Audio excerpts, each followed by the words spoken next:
Boa tarde, meu nome é Rafaela, eu sou aluna de mestrado do programa de pós-graduação em Ecologia e Conservação da UFMS e hoje vou apresentar minha dissertação Efeitos do sexo e da personalidade na seleção de microhábitats pela serpente leptodeira anulata. Eu sou orientada pela professora Wanda Lúcia Ferreira e co-orientada pela pós-doc Zaida Ortega Diago. Agora, na introdução, eu vou mostrar alguns conceitos e tentar aplicar eles, direcionar eles aos répteis, principalmente às serpentes, que são o organismo modelo foco do nosso estudo. O habitat é o local que o organismo ocorre, é composto por recursos e condições ambientais que permitem a ocupação por esse organismo. O habitat ele pode ser estudado em diferentes escalas espaciais, que vão desde escalas globais, macrohabitat, por exemplo, um bioma, um cerrado, escalas intermediárias, que são regionais, por exemplo, uma formação vegetacional dentro desse bioma, e escalas mais finas, que são os microhabitats, que são locais específicos ou características específicas desses locais. Essas escalas, elas são hierárquicas, então as escalas mais finas necessariamente pertencem às escalas maiores. E qual escala usar é um critério definido pelo pesquisador que vai depender do método e da pergunta e do organismo modelo utilizado no estudo. Ao longo de sua área de vida, o organismo ele é exposto a diferentes componentes do microhabitat, mas geralmente ele não usa todos esses componentes de forma homogênea. Por exemplo, esse lagarto ele tem todos esses componentes do microhabitat disponível, mas ele está usando com maior frequência, ele está usando de uma forma desproporcional rocha em detrimento dos outros. E esse uso desproporcional de um componente do microhabitat em relação aos demais é a seleção de microhabitat. Então, para determinar se esse uso é de fato desproporcional, a gente vê a relação entre a frequência de uso e a disponibilidade desse microhabitat na área de vida. Então, aqui a gente tem a frequência de uso e aqui a disponibilidade desse recurso. Quando a frequência de uso e a disponibilidade são iguais, ou seja, frequência de uso baixa, disponibilidade do recurso baixa, frequência de uso alta, disponibilidade do recurso alta, esse indivíduo está agindo de forma aleatória, ele não está selecionando. Quando a frequência de uso é baixa e a disponibilidade desse recurso é alta, o indivíduo está evitando esse recurso, enquanto que se a frequência de uso for alta e a disponibilidade desse recurso é baixa, o indivíduo está ativamente selecionando. Então, os répteis são organismos ectotérmicos e essa estratégia de selecionar determinados microhábitats em detrimento dos outros pode ter consequências importantes em proxies do fitness, por exemplo, na sua taxa de crescimento, no número da prole e até na sua sobrevivência. Fatores extrínsecos e intrínsecos, eles podem influenciar esse processo de seleção de microhabitat. Os fatores extrínsecos são aqueles componentes bióticos e abióticos do ambiente, enquanto que os fatores intrínsecos são as condições internas do indivíduo. Exemplos de extrínsecos são a presença de presas, de predadores, a umidade e a temperatura. Exemplo de fatores intrínsecos o sexo do indivíduo, os níveis de estresse, o nível de fome, a idade. E esses fatores, eles interagem de maneira dinâmica e interferem em processos ecológicos como a seleção de microhabitat. Considerar todos esses fatores em um único estudo é muito complexo, então geralmente os pesquisadores, eles determinam os fatores extrínsecos de acordo com a biologia da espécie, por exemplo, se é uma espécie arbórea, componentes bióticos e abióticos relacionados a esse habitat vão ter maior importância, enquanto que os fatores intrínsecos, um dos principais considerados em estudos de seleção de recurso é o sexo, uma vez que machos e fêmeas eles podem ter diferenças morfológicas, hormonais e na demanda energética por conta da atividade reprodutiva, e essas e outras diferenças entre os sexos podem fazer com que machos e fêmeas usem e selecionem os recursos, os microhábitats, de maneira distintas. Mais recentemente, nas últimas décadas, a personalidade animal começou a ser incluída nesses estudos de seleção de recursos, seleção de microaptitude. E como é uma temática nova, eu achei legal gastar um tempinho falando sobre ela. A personalidade animal, o que ela é? Quando a gente observa os indivíduos de uma espécie, eles parecem todos iguais, né? Mas quando a gente acompanha cada indivíduo, nós conseguimos identificar que eles se comportam de maneira distintas uns dos outros e que essas diferenças comportamentais individuais são consistentes ao longo do tempo e em diferentes situações. Então, para ilustrar e deixar mais claro essas definições, eu trouxe aqui uma população hipotética onde os indivíduos tiveram comportamentos relativos ao traço de personalidade, timidez, coragem, observados, por exemplo, comportamentos defensivos quando estavam em uma situação de perigo. Aqui, por exemplo, um ambiente que tem o odor do predador.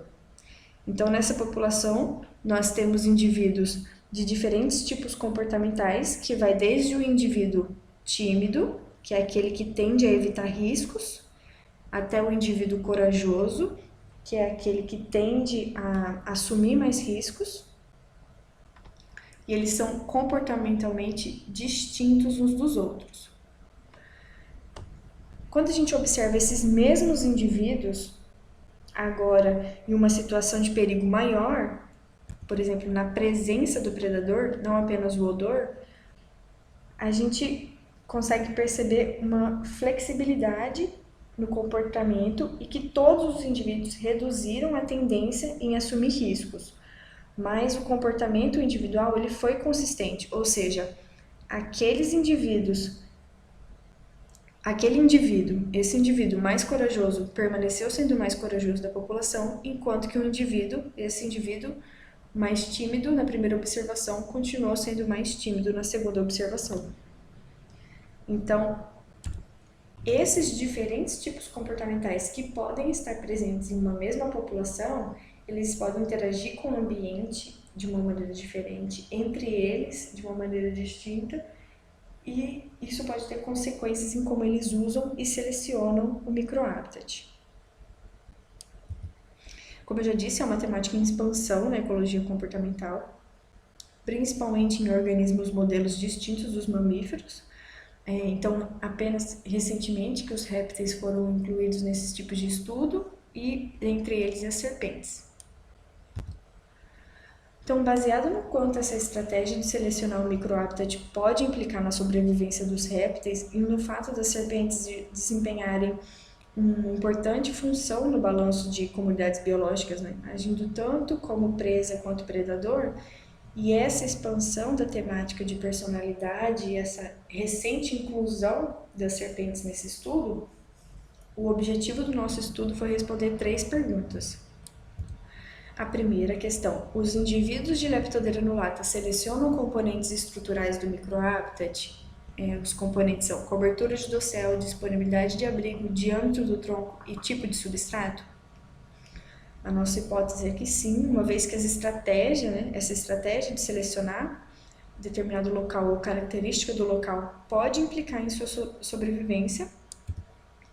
A questão 2 é se o sexo do indivíduo vai influenciar na seleção de microhabitat. Então, a nossa hipótese é que sim, porque as leptodeiras anulatas, os indivíduos de Leptodeira anulata macho são menores que as fêmeas, e essas diferenças morfológicas em tamanho podem afetar a maneira como eles interagem com o ambiente e selecionam o microhabitat. E a terceira questão é se a personalidade de machos influencia na seleção.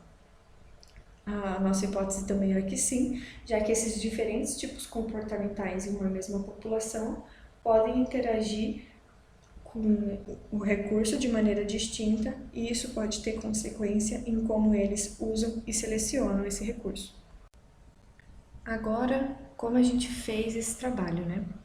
A gente usou os indivíduos adultos de Leptodeira anulata, que é uma serpente noturna de hábitos arbóreos e que se alimenta principalmente de anfíbios.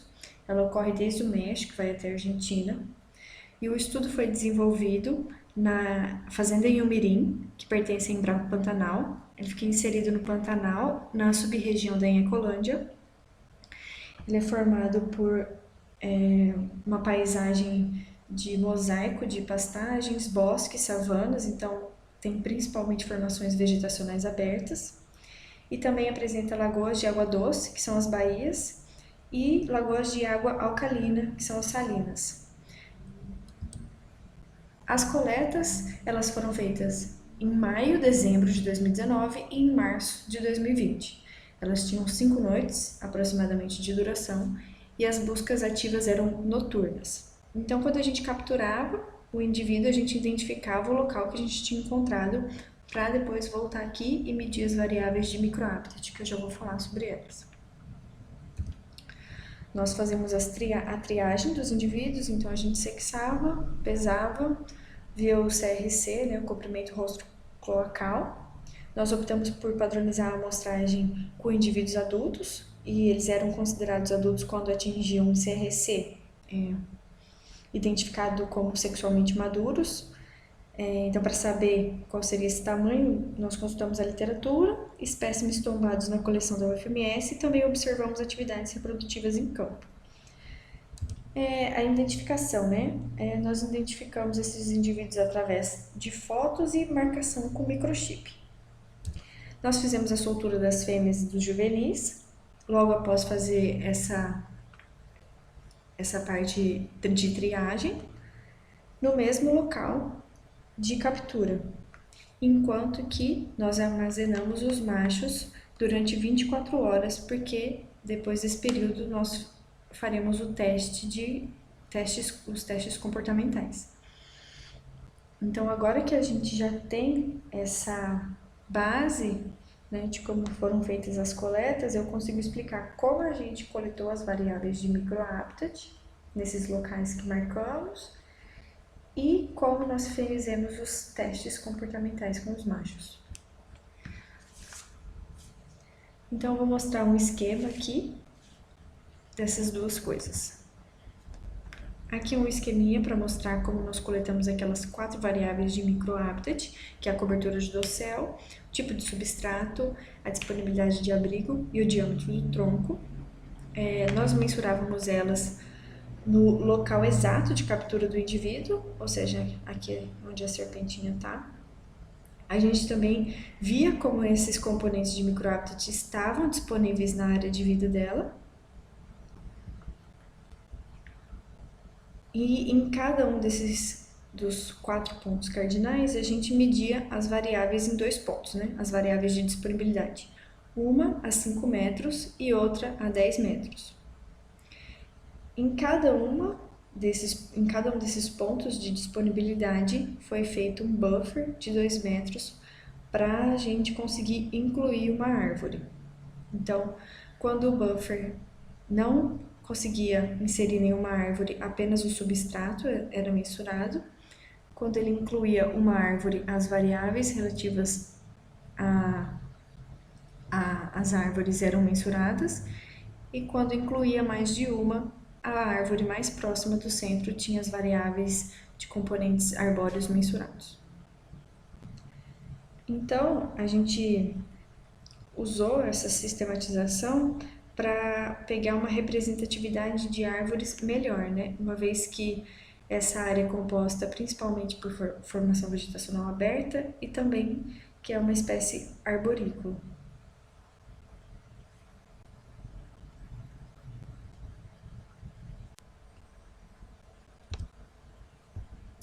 Após as 24 horas de armazenamento dos machos, naquela sala de habituação, onde a temperatura era controlada e a iluminação recebia luz natural, né, das janelas, os indivíduos eram transferidos para a sala de experimentação, que também tinha temperatura controlada, mas a sala era escura, iluminada apenas por uma luz vermelha, que permitia com que a gente enxergasse e também com que a gente filmasse os testes, sem que a visão dessa espécie noturna fosse estimulada.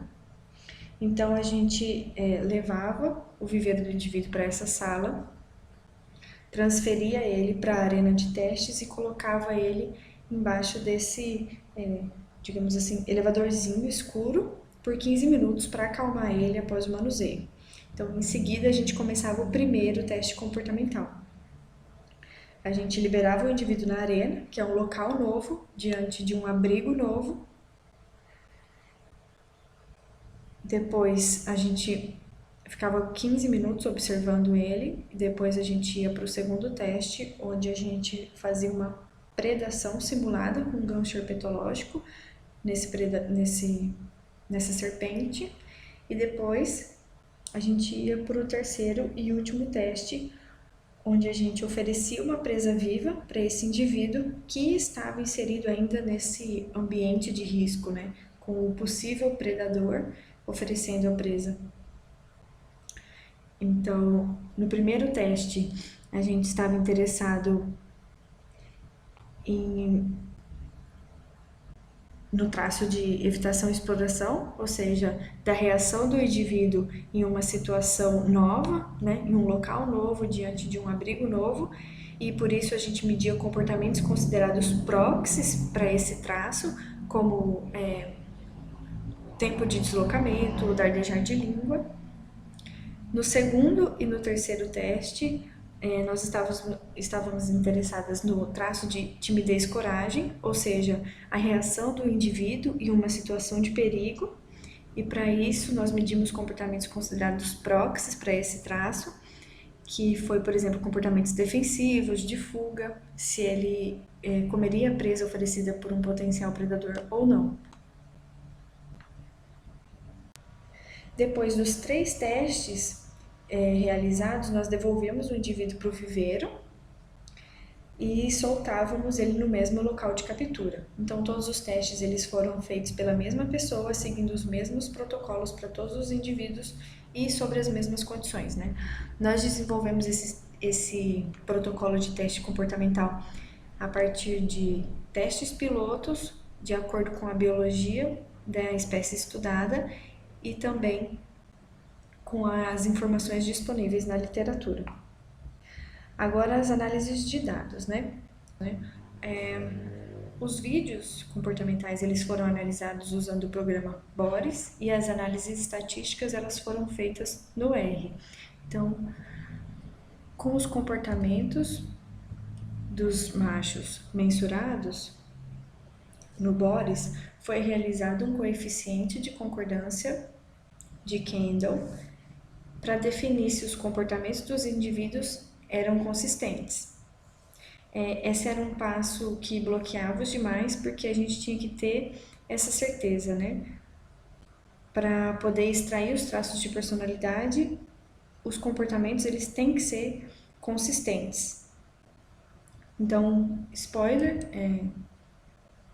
os indivíduos eles tinham um comportamento individual consistente, então essa fase foi desbloqueada e a gente pôde seguir com as análises estatísticas. Então, nós pegamos esses comportamentos, reduzimos a dimensionalidade de todos esses comportamentos em 2 componentes principais, e cada um desses componentes foi considerado um traço de personalidade, um de evitação e exploração, outro de timidez e coragem. Em seguida, pegamos a posição de cada indivíduo nesses 2 traços e consideramos como a sua variável de personalidade. Agora, com as variáveis de microhabitat e os dados de presença e ausência, a gente montou um modelo usando a abordagem de regressão logística condicional de 2 etapas para obter o coeficiente de força de seleção de microhabitat. Esse coeficiente foi obtido em cada uma das variáveis de microhabitat para cada um dos indivíduos. Então, ele mostra a probabilidade de presença de Leptodeira anulata em cada uma das variáveis, né? Agora, para saber se o sexo e a personalidade têm efeito sobre a seleção, sobre esse coeficiente de seleção, nós fizemos um teste T para variáveis desiguais, para saber se a variável sexo tem efeito na seleção, e uma regressão linear múltipla das variáveis de personalidade sobre as variáveis de coeficiente de força de seleção para obter, saber, né, se tinha algum efeito da personalidade nesse processo de seleção. Agora mostrando os resultados do nosso estudo. Aqui, antes de responder as questões, que são o objetivo principal do nosso trabalho, eu vou mostrar esses dados descritivos de disponibilidade e de uso das variáveis estudadas. Então, cada um desses gráficos tem representado o 0, que é como a variável estava disponível no ambiente, e o 1, como os indivíduos estavam usando essa variável. Então, esse primeiro gráfico é do tipo de substrato, aqui como ela estava no ambiente, e aqui como os indivíduos estavam usando. A gente consegue reparar um uso maior proporção de uso em árvores do que areia, grama e outros. Dentro desses outros substratos estão galhos caídos, serrapilheira, habitação humana. Nesse segundo gráfico é a porcentagem de cobertura de dossel. Aqui o 0, como está disponível no ambiente, a gente vê que bem distribuído, né? Coberturas de dossel que vão desde abertas a coberturas de dossel fechada. E a média disponível foi de cobertura de dossel com 49% e o desvio padrão de 40%. Aqui, como os indivíduos estavam usando, então a gente consegue perceber que árvores com cobertura de dossel intermediária foram usadas com menos frequência. Aqui é a média de 72%. Os indivíduos usavam árvores que tinham 72% de cobertura de dossel, que é uma cobertura de dossel fechada, e a média era de o desvio padrão de 32%. Aqui nesse terceiro gráfico está mostrando o diâmetro do tronco em metros. Então, o 0, quais eram os diâmetros dos troncos disponíveis no ambiente. Então, a média encontrada foi de 0,10 metros e o desvio padrão de 0,22, enquanto que a média em uso, ou seja, o diâmetro do tronco em que a gente encontrou os indivíduos, a média foi de 0,59 metros e o desvio padrão de 0,45. Aqui a disponibilidade de abrigo, a variável disponibilidade de abrigo. Ela não tem uma unidade de medida porque ela é um índice, então ela é um conjunto de valores. Então, nessa disponibilidade de abrigo, está inserido tanto a quantidade de abrigos quanto o volume médio desses abrigos. Aqui no 0, como os abrigos estavam disponíveis no ambiente, a média foi de 0,10 desse índice, com desvio padrão de 0,82, e como os indivíduos estavam usando, né, em uso, abrigos em uso, a média foi de 1,68 e o desvio padrão de 5,28 desse índice. As variáveis apresentaram valor de correlação de baixo a moderado. Então, nós consideramos cada variável de microhabitat independente. Esses gráficos e esses valores de média e desvio padrão, eles não estão sendo condicionados pelo indivíduo. Eles estão mostrando tudo junto, né? É uma visão geral, é uma visão apenas descritiva de todas as variáveis que a gente coletou. Aqui a nossa primeira questão. Os indivíduos de Leptodeira nulata selecionam componentes estruturais do microhabitat? Nós fizemos uma regressão condicional logística de 2 etapas, que diferente do slide anterior, agora é condicionado pelo indivíduo. Então, o indivíduo é considerado um fator aleatório no modelo, então é possível controlar que as variáveis do ponto de uso, né, o ponto que a gente encontrou, o indivíduo, estejam mais relacionadas com as variáveis do ponto de disponibilidade desse mesmo indivíduo do que os pontos de disponibilidade dos outros indivíduos. Então, através dessa abordagem de regressão condicional logística de 2 etapas, nós obtivemos os coeficientes de força de seleção de cada um dos indivíduos para cada uma das variáveis, né? O que esse coeficiente nos diz é a probabilidade de o indivíduo de Leptodera nulata estar presente naquela variável, né, de microaptitude. Então, estou mostrando aqui os valores de coeficiente de seleção médio para cada uma das variáveis: cobertura de dossel, disponibilidade de abrigo, diâmetro do tronco e tipo de substrato. Os valores de P, todos menores que 0,05. Então, traduzindo, o que esses valores nos dizem é que os indivíduos de Leptodera nulata, eles selecionam componentes estruturais do microhabitat e que eles escolhem, né, árvores em detrimento de outros substratos, por exemplo, areia e serrapilheira, e essas árvores, eles selecionam árvores com alta cobertura de dossel, com troncos grossos e com uma alta disponibilidade de abrigo, tanto em volume quanto em quantidade, né? Lembrando que esse é o índice.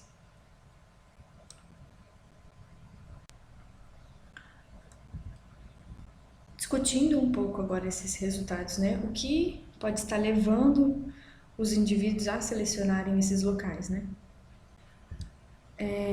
Aqui nós fornecemos evidências, então, que eles escolhem as árvores em detrimento de outros substratos, e esse padrão de seleção é consistente com a morfologia da espécie, como o corpo delgado e a cauda mais longa, que são adaptações para essa vida empoleirada. Então, ela facilita a capacidade de locomoção e de camuflagem entre os galhos.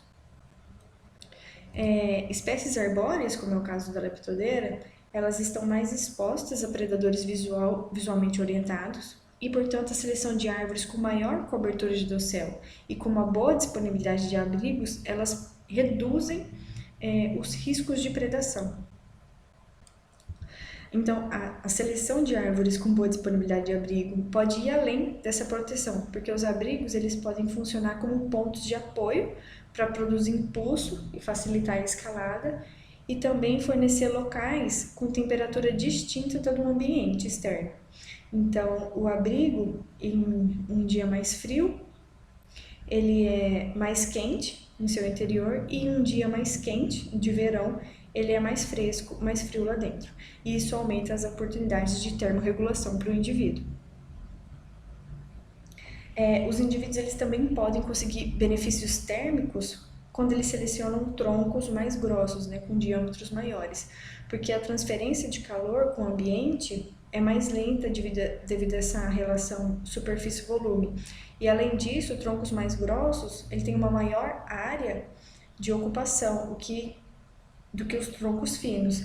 Então, pode ser que o local ele mantém um alto número de presas, de possíveis presas, e também um alto número de coespecíficos, o que pode facilitar tanto o forrageamento como o encontro de parceiros reprodutivos. Agora, os resultados que levam em consideração o sexo do indivíduo. Com um teste T, nós mostramos que os machos e as fêmeas apresentam diferenças morfológicas no tamanho, comprimento rostro-cloacal e no peso, e que as fêmeas são maiores e mais pesadas do que os machos. Aqui eu estou mostrando gráficos de dispersão que tem o coeficiente de força de seleção dos indivíduos, diferenciando eles pelo sexo, em cada uma das variáveis de microhabitat mensurado. E com um teste T para variâncias desiguais, nós encontramos que o coeficiente de força de seleção de microhabitat, eles foram iguais entre machos e fêmeas em todas essas variáveis de microhabitat. Isso significa que a seleção dos componentes estruturais do microhabitat ela não é influenciada pelo sexo dos indivíduos. Nós termos encontrado fêmeas de Leptodera maiores em comprimento rostro-cloacal e mais pesadas do que os machos é um resultado consistente com estudos anteriores dessa espécie, e fêmeas maiores que os machos é um padrão frequente em serpentes, né, que está ligado a aspectos reprodutivos e requisitos ecológicos distintos que os sexos têm. Apesar de não ter diferença na seleção de microhabitat entre os sexos, nós observamos que as fêmeas usaram substratos terrestres com maior frequência que os machos. Das 20